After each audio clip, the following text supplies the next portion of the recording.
Hello guys, welcome to my day in my life. അപ്പോൾ അലാമൊക്കെ അടിഞ്ഞ് പിന്നെ ഞാൻ എങ്ങനെയൊക്കെയോ കുത്തി എഴുന്നേറ്റിട്ടോ. നേരെ പോയി പല്ല് തേച്ച് മുഖമൊക്കെ കഴുകി നല്ല ഫ്രഷായി നേരെ പഠിച്ചോൻ്റെ അടുത്ത് കുറച്ച് കൊച്ചു വർത്താനം പറയാനൊക്കെ അങ്ങ് ഇരുന്ന്. അല്ലാണ്ട് ഇപ്പോൾ ആരോട് പറയാനാണ്. അങ്ങനെ ഡ്രസ്സൊക്കെ എടുത്ത് വെച്ചിന് കേട്ടോ. ആദ്യം തന്നെ ഡ്രസ്സൊക്കെ മാറ്റി ബാഗും വർക്കിനുള്ള ബോക്സൊക്കെ റെഡിയാക്കി വെച്ച് നേരെ ബ്രൈഡിൻ്റെ വീട്ടിലേക്ക് പോയി. ഇതാണ് ബ്രൈഡിൻ്റെ റൂം. ഇതാണ് ഇന്നത്തെ ബ്രൈഡിൻ്റെ ഔട്ട്ഫിറ്റ്. ഇത് ജുമാനിൻ്റെ കണ്ണ്. മിറർ കണ്ടാൽ പിന്നെ ഒരു വീഡിയോ എടുക്കൽ നിർബന്ധമാണല്ലോ. അങ്ങനെ അതും അങ്ങോട്ട് കഴിച്ചു.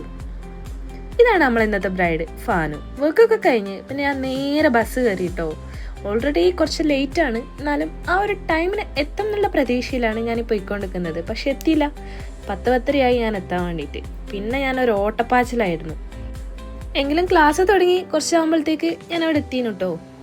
അങ്ങനെ ബ്രേക്കിൻ്റെ സമയത്ത് നല്ല നെയ്ച്ചോറും ചിക്കൻ ഫ്രൈയും പിന്നെ ചിക്കൻ സ്റ്റൂവും വേറെ എന്ത് വേണമല്ലേ അതൊക്കെ കഴിച്ച് പിന്നെ ഒരു കട്ടൻ ചായയും കുടിച്ച് നേരെ അടുത്ത ക്ലാസ്സിലേക്ക് അങ്ങോട്ട് ഇരുന്നു.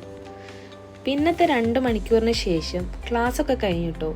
പുറത്തിറങ്ങി നോക്കുമ്പം അവിടെ എന്തോ പ്രധാനപ്പെട്ട എന്തോ ചടങ്ങ് നടക്കുന്നുണ്ട്. ഒരു പ്രൈസ് ഡിസ്ട്രിബ്യൂഷനൊക്കെയാണ്. അപ്പോൾ എനിക്ക് നിങ്ങളോട് പറയാനുള്ളത്, നമ്മുടെ ലൈഫിൽ നമ്മൾ പല തീരുമാനങ്ങളും എടുക്കും. പലരും നമ്മളെ ഇങ്ങനെ ഡീമോട്ടിവേറ്റ് ചെയ്യാനും നെഗറ്റീവ് പറയാനൊക്കെ ഉണ്ടാവും. പക്ഷേ അതൊന്നും കേൾക്കരുത്. നമുക്കെന്താണോ സമാധാനം തരുന്നത്, നമുക്കെന്താണോ ഇഷ്ടമുള്ളത് അത് ചെയ്യാം. അപ്പോൾ ഓക്കെ, ബൈ.